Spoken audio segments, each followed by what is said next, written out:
Elhamdülillahi Rabbil alemin. Və salatu və salamu alə əşrafil ənbiya və mursalin. Alə seyyidina nəbiyyina Muhammedin və alə alihi və səhbə əcməin. Rabbi şərh li sadri və yəssir li əmri və hlul uqdatan min lisani yefqahu qavli. Birincisi, əziz və dəyərli qardaşlarım, dəyərli müsəlmanlar, ilk öncə özümə, sonra sizin hər birinizə uca və böyük olan Rəbbimizdən haqq təqvası ilə qorxmağı nəsihət edirəm. Həqiqətən də uca və böyük olan Rəbbimiz mübarək kitabında buyurur ki, sizin hörmətiniz Allahın dərgahında Allahdan ən çox qorxanınızdır, yəni təqvalı olanınızdır. Uca və böyük olan Rəbbimizdən qorxmaq, Allah subhanahu wa ta'alənin üzərimizdə olan əmrlərini yerinə yetirmək, nəyi ki bizlərə qadağan edibsə, nədən ki çəkinməyi, uzaq durmağı əmr edibsə, o şeylərdən çəkinməklə bu sürəti qazanmaq olar, yəni təqvalı olmaq olar. Cənnəti qazanmaq üçün ən böyük və ən başlıca səbəb bir müsəlmanın təqvalı olmasıdır. Çünki Allah Taala mübarək kitabında Allahdan qorxan qullarını ən böyük müjdə ilə müjdələmişdir. O da cənnətdir. Necə ki, Allah Taala buyurur ki, həqiqətən də müttəqilər cənnətdədirlər.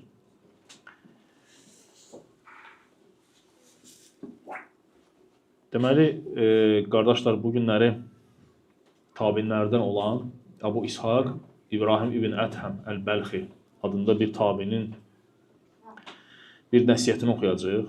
Hansı ki, o nəsiyyət çox önəmli bir nəsiyyətdir.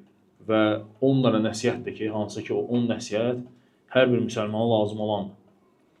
Və əgər kimsə o nəsiyyətləri öz üzərində tətbiq etsə, onlara riayət etsə, nə xoş onun halına. Kim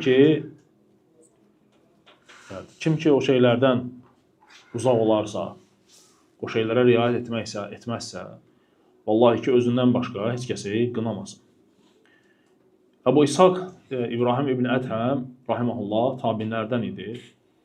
Bəzi tarixçilər deyirlər ki, Bəlx adlanan bir yerdə dünyaya gəlib. Bəziləri deyirlər ki, Xorasanda doğulmuşdu. O da Bəlx deməli Əfqanistan sərhədlərində yerləşən bir kənddir. Sonradan isə deyirlər ki, tarixçilər ki, Xorasana köç ediblər. Və gəlib ki, rəvayətlərdə ki, deməli İmam Cəfər Sadiqin qardaşı olan Abdullahın nəslindəndir. Əbu İshaq İbrahim ibn Ədhəm onun nəslindəndir. Və bir günləri deyir Bəsrədə bazarlarda gəzərkən insanlar onu tanıyırdılar və onun hikmət sahibi olduğunu bilirdilər. Və ətrafına toplaşırlar və insanlar ona deyirlər ki, biz Allah subhanahu wa ta'ala mübarək kitabında buyurur ki, mənə dua edin, sizin dualarınızı qəbul edin. Lakin biz bu günləri dua edirik, dualarımız isə qəbul olmur. Və bunun səbəbi nədir? Və İbrahim ibn Ədhəm onlara 10 dənə nəsiyyət edir.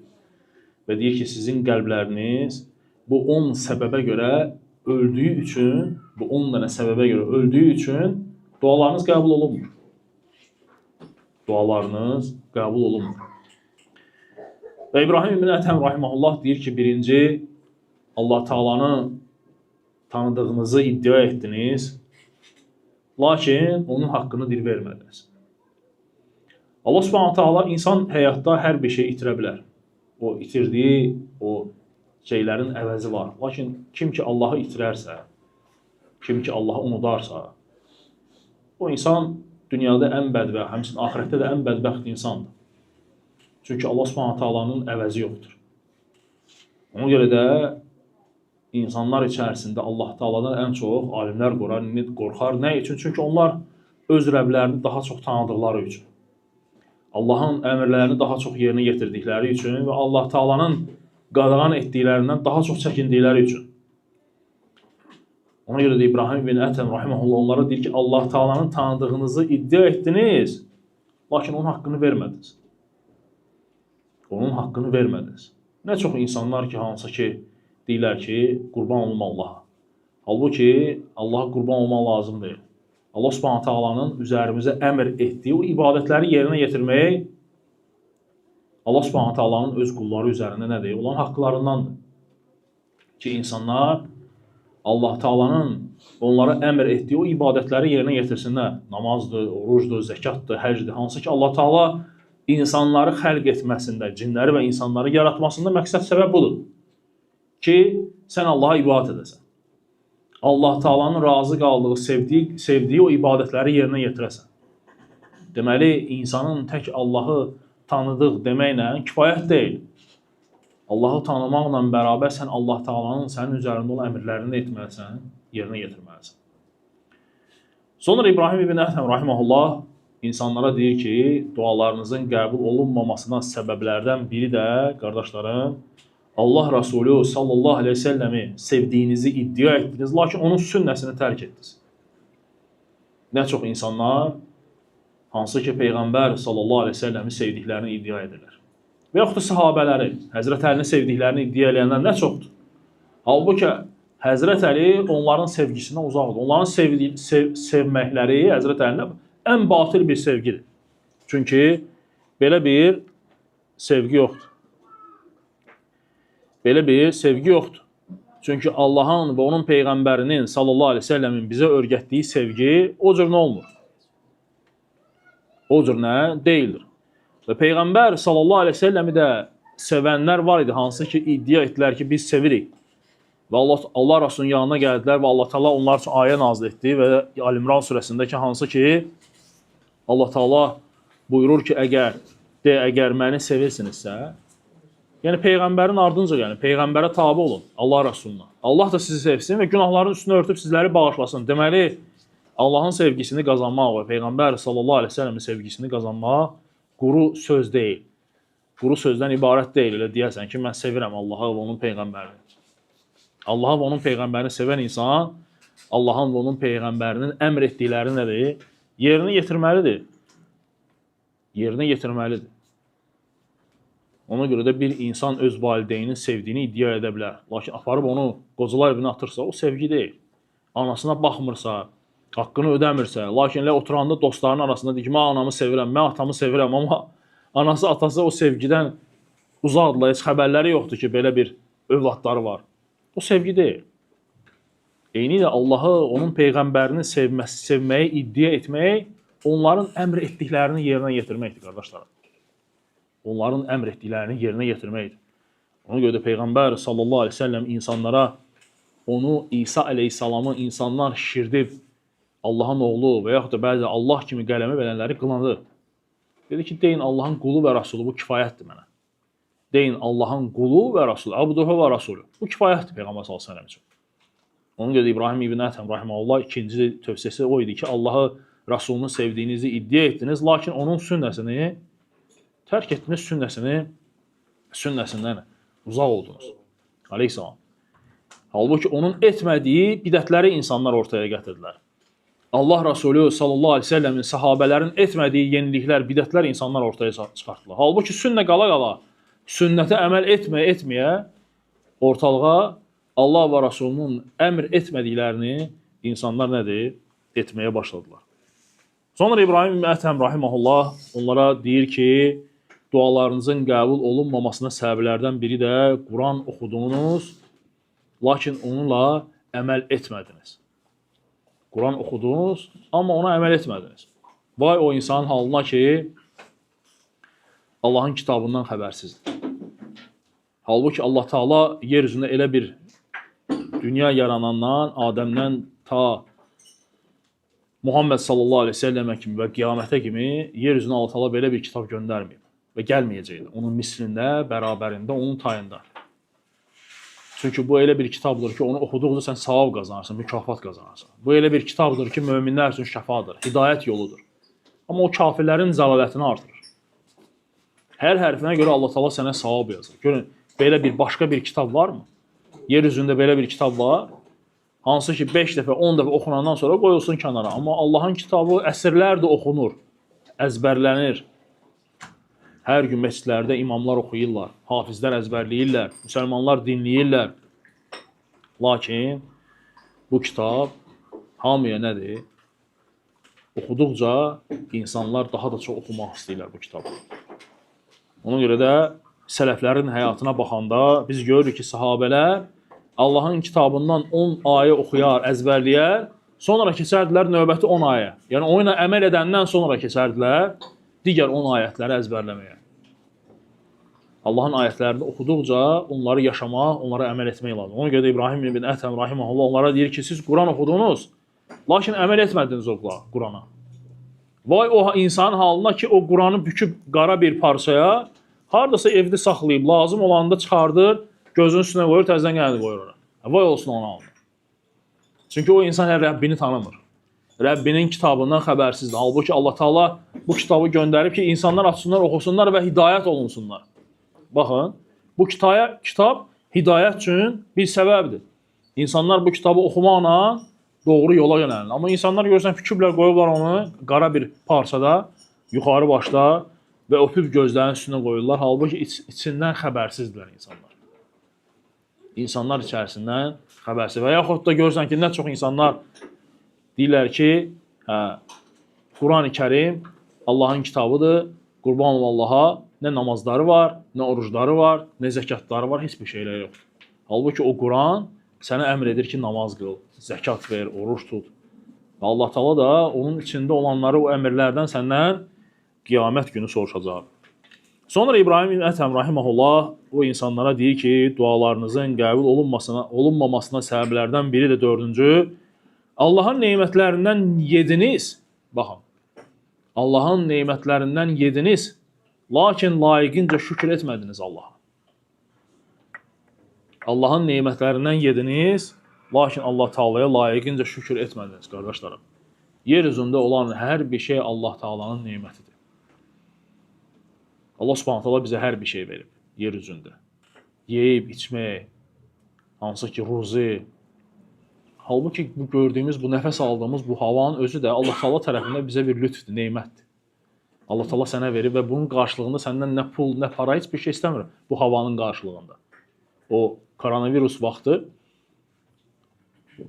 televizor kanallarının birində kafirlərdən biri danışır, deyir ki, xristiyandır əslən, deyir ki, koronavirus vaxtı xəstələnir və düşür больницaya. Bilirsiniz ki, o vaxtı o koronavirus xəstəliyi elə bir şey idi ki, insan nəfəs ala bilmirdi. O hava balonları verirdilər onlara. O hava balonları da pulla idi hamısı. Hamısı pulla idi, havayı deyil. O insan sağalandan sonra ağlayır ki, subhanallah. Yəni mən o hava balonunu nəfəs almaq üçün, sağ qalmaq üçün pul verirdim. Amma Allah Taala mənə bu boyda hava verib. Bir dəfə də Allah'a şükür etməmişəm mən. Halbuki Allah Taala bunu mənə havaya verib, pul da istəmirəm bunun qarşılığında, bu havanın qarşılığında. Amma insanlar mənə o havanı, oksigeni pulla satırdılar. Ona görə də Allah Subhanahu taala İbrahim ibn Ətəm rahimehullah deyir, nemətlərindən yediniz, lakin layiqincə şükür etmədiniz. Elə görürsən ki, şükür Allaha, şükür Allaha. Şükür Allaha deyirsən, hanı o şükrün təsdiqi? Hanı o şükrün göstəricisi? Neynədinsə Allah üçün? Allahın qarşısında əyildin, ona səcdə etdin, verdiyi nemətləri Allahın razı qaldığı yerə xərclədin, yoxsa harama? İnsan görürsən, səhər tezdən çıxır, axşama kimi əziyyət çəkir, halal pul qazanır. Əziyyətlə, əlinin qabarı ilə. Axşam aparır onu verir ki, harama. Subhanallah. Axşam aparır verir onu nəyə? Siqarete, harama. Aparır verir zinaya. Bu, onu göstərir ki, sən Allahın sənə verdiyi nemətlərə layiqincə şükür eləmirsən. Allahın nemətlərinə şükür etmirsən. Halbuki Allah Subhanahu taala bu nemətləri sənə bəxş edib. Sənə can sağlığı verib.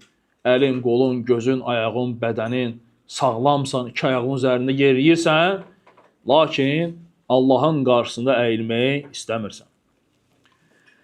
Sonra İbrahim ibn Ətəm rahimehullah onlara deyir ki, dualarınızın qəbul olunmamasına səbəb şeytanın düşmən olduğunu dediniz, lakin onun vəsvəsəsinə, onun sizə olan vəsvəsəsinə nədir?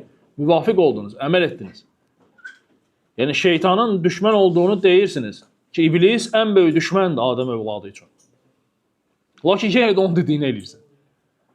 Ona görə də İbrahim surəsində Allah Taala bizə xəbər verir ki, cəhənnəmdə iblis minbər quracaq, çıxacaq onun üzərindən və insanlara xütbə verəcək orada.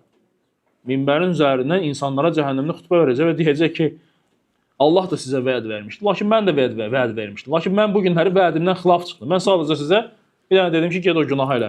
Sən də getdin elədin. O belə Həmin o günü, qiyamət günü, o dəhşətli bir gündə insanlardan üz döndürəcək.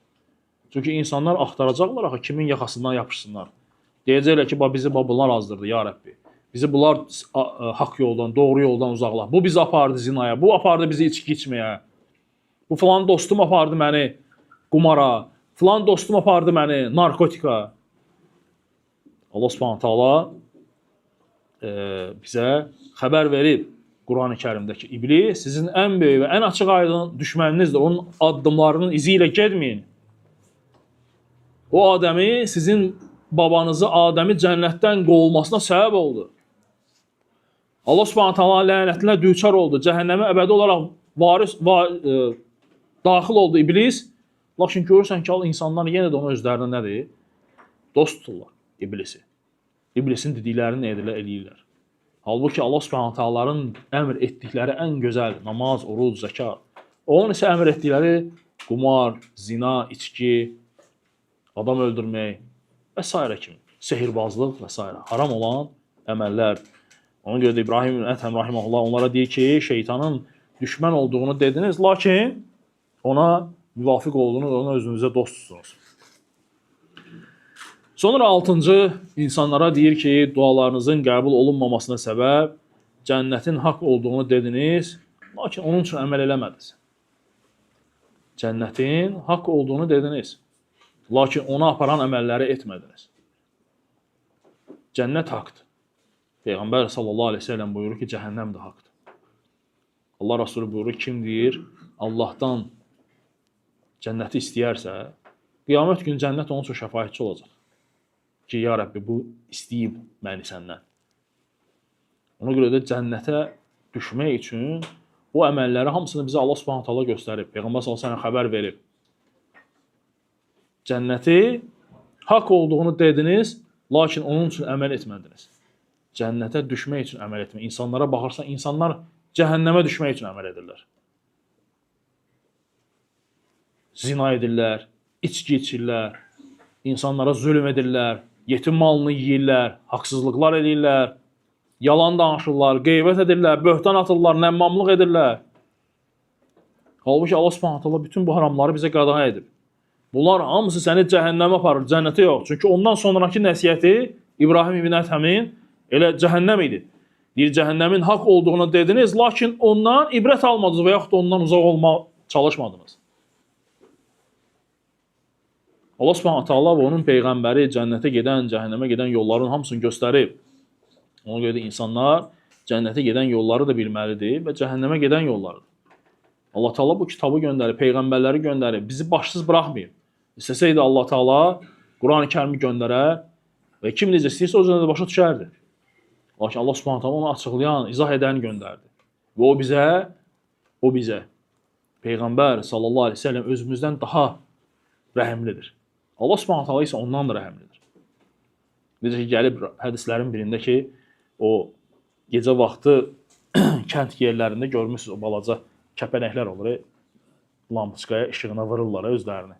Və Peyğəmbər sallallahu əleyhi və səlləm misal çəkir ki, sizin misalınız ona bənzir. Mən cəhənnəmin ağzında dayanmışam. Siz isə özünüzü istəyirsiniz oda atmaq, mən sizi oradan nə edirəm? Çəkindirirəmdir. Çəkindirirəm. Allah Subhanahu taala Peyğəmbər sallallahu əleyhi və səlləm deyir, qeybət haramdır, biz eləyirik. Halbuki qeybət cəhənnəmə gedən yoldur. Cənnətə gedən yol deyil. Həsəd haramdır, yenə də edirik. Yalan haramdır, yenə də edirik. Hamısı hara aparır? İnsanın cəhənnəmə aparır. Ona görə deyir ki, cəhənnəmin haqq olduğunu dediniz, lakin ondan uzaq olmadınız və yaxud da ibrət almadınız. Sonra İbrahim ibn Ətəm rahimehullah insanlara deyir ki, yəni dualarınızın qəbul olunmamasına səbəb ölümün haqq olduğunu dediniz, onun üçün hazırlaşmadınız. Ölümün haqq olduğunu bildiniz, lakin onun üçün hazırlaşmadınız. Ölüm üçün hazırlaşmaq lazımdır, qardaşlarım. Yəni, ölüm üçün hazırlaşmaq o demək deyil ki, qəbirstanlıqda bir sot yer almaq, nə bilim, kəfən alıb qoymaq indidən, qəbir pulu, nə bilim, qazmaq pulu və s. kimi bu şeyləri qoymaq. Yox. Ölümə hazırlaşmaq o Allahın və onun peyğəmbərinin bizə əmr etdiyi o ibadətləri etməkdir. Çünki o ibadətlər səni o qəbirdə olan sorğu-suallardan, səni o əzabdan qoruyacaq. Ölümə hazırlaşmaq budur. Əgər insan bu dünyada Allahını tanıyırsa, onun peyğəmbərini tanıyırsa və o cürə dünyadan köçürsə, onun üçün ölüm rahat olacaq. Rahat. Peyğəmbər sallallahu əleyhi və səlləm möminin canının alınmasını haqqında bizə rəvayət edib hədisləri ki, onun canı rahatlıqla alacaq. And olsun Allah Taala bu rahatlıqla alanlara. And olsun əzabla, əziyyətlə alanlara. O kəslər ki, Rəblərini tanımayıblar, onun əmrlərini yerinə yetirməyiblər, onlar üçün ağırlı, acılı olacaq ölüm. Ölüm ağırlı, acılı olacaq. Ona görə də İbrahim ibn Ədhəm rahimehullah deyir ki, ölümün haqq olduğunu dediniz, lakin onun üçün hazırlaşmadın. Hazırlaşmaq lazımdır. Biz elə zənn edirik ki, ölüm bizə gəlib toxunmayacaq. Bizdən yan keçəcək. Yaxınlarımızı itiririk, dostlarımızı itiririk, qardaşlarımızdan itiririk. Elə bilirik ki, elə də olacaq. Ölüm bizə gəlib dəyməyəcək. Və yaxud da qocalanda öləcək, yox. İstənilən vaxtı ölüm gələ bilər. İstənilən bir vaxt. Allah Subhanahu taala elə bir mələk təyin edib ki, o mələk gəlib səndən icazə da almayacaq. Vaxt da verməyəcək sənə. Gəlib canı götürüb gedəcək. Əssalam. Ona görə də insanlara deyir ki, ölümün haqq olduğunu dediniz, lakin onun üçün hazırlaşmadınız. Sonra İbrahim ibn Ədhəm rahimehullah deyir ki, ölülərinizi dəfn etdiniz, ondan ibrət almadınız. Bu da problemdir, qardaşlarım. Peyğəmbər sallallahu əleyhi və səlləm həyatına baxanda, səhabələrin həyatına baxanda, təbiinlərin həyatına baxanda, onlar qəbirstanlığa gedəndə, kimisə dəfn edəndə ibrət alırdılar orada. Oturub hansısa bir Allah Rasulunun hədisini danışar, göz yaşı tökər, ölən insan üçün dualar edərdilər. Biz isə artıq elə olub ki, qəbirstanlığa gələndə də dünya işlərindən danışırıq, kimsə telefonla danışır, kimsə WhatsApp-da qurdalanır, kimsə görür gerisi aralıda dayanıb. Halbuki ölüm elə bir yerdir ki, qəbirstanlığa insanın ibrət alması üçündür. Bu dünyadan səni biraz da olsa ayırır. Çünki girirsən ölülərin içinə, ölülərin yanına. Bu qəbir, bu dəfn mərasimi, dualar və s. bunlar səni qorxutmalıdır. Bunlar səni ibrət almaq üçün bir səbəblərdir. Ölülərinizi dəfn etdiniz, lakin ibrət almadınız. Ölüm, qəbirstanlıq ibrət almaq üçün bir yerdir ki, insan düşünsün, bir anlıq dünyadan uzaq olsun. Çünki dünya başımıza o qədər qatır ki, ölüm, haqq hesab, sorğu-sual, bərzəx aləmi, qəbir aləmi yadımıza düşmür. Sonra 10-cu İbrahim ibn Ədhəm rahimehullah insanlara nəsihət edir ki, dualarınızın qəbul olunmamasına səbəb, bu da çox önəmlidir, insanların eyibləri ilə məşğul oldunuz, öz eyiblərinizi unutdunuz. İmam görürsən xütbə verir və yaxud da hansısa bir qardaş dərs keçir, qeybətdən, yalandan, nəmmamlı. Hamımız orada burada axtarırıq. Deyirsən, filan qardaşdan gedir söhbət. Deyirsən, filan kəsi deyirlər. Filan kəs qardaşdan yox, səndən gedir söhbət. Sən özündə aid elə o hədisləri, o ayətləri. Özün üçün bir ibrət al. Öz evlərini düşün. Biz onda bunda axtarırıq. Görürsən, söhbət kimdən gedir? Ona görə də nədir? Duaların qəbul olunmamasına səbəb insanların eyibləri ilə məşğul oldunuz, öz eyiblərinizi unutdunuz. Vay o kəslərin halına ki, onlar öz eyiblərini unudub, onun bunun eyibli ilə nədir? Məşğul olurlar. Onun bunun eyiblərini axtarırlar. Öz gözündə tırı görmür, onda bunda çör-çöp axtarır. Yerində və haqlı olaraq deyilən bir kəlmələrdir. Vallahi ki, əgər biz özümüzü islah etməyə, öz eyiblərimizi ilə məşğul olmağa çalışsa, heç vaxtımız qalmayacaq ondan bunda nəsə axtarmağa. Elə özümüz səhvlərimizi kifayət eləyəcək. Bəs eləyəcək. Xırtdəyə qədər günahın içindəyik. Amma görürsən ki, yenə də ibrət almırıq. Ona görə də İbrahim ibn Ədhəm rahimehullahın bu nəsihəti önəmli bir nəsihətdir. Fayda alan, ibrət alan insan üçün. Bu 10 dənə mühüm bir nəsihətdir ki, hər birimiz oturub bu düşünməliyik. Ki, həqiqətən də bu nəsihətlər bizlər üçündür. Ki, biz ibrət alaq bu 10 dənə nəsihətdən. Və sonra da dualarımızın nə üçün qəbul olunmamalına səbəblərdir bunlar hamısı. Bunlar hamısı səbəblərdir. Allah Subhanahu taala dua edirəm ki, Allah Taala bizi eşidib faydalananlardan etsin. Bizləri fitnədən və əhlindən qorusun. həqiqətən də Allahın və onun Rəsulü Muhammed sallallahu aleyhi ve sellemin haqqını yerinə yetirməkdə Allah Teala bizə yardımcı olsun. Dua edirəm ki, Allah Subhanahu taala bizə eşidib faydalanlarını etsin. Bizləri əfv etsin, bizləri bağışlasın. Allah razı olsun. Subhanəkə Allahumma və bihamdik əşhədən ən təstəğfiruka və etûbu ileyk.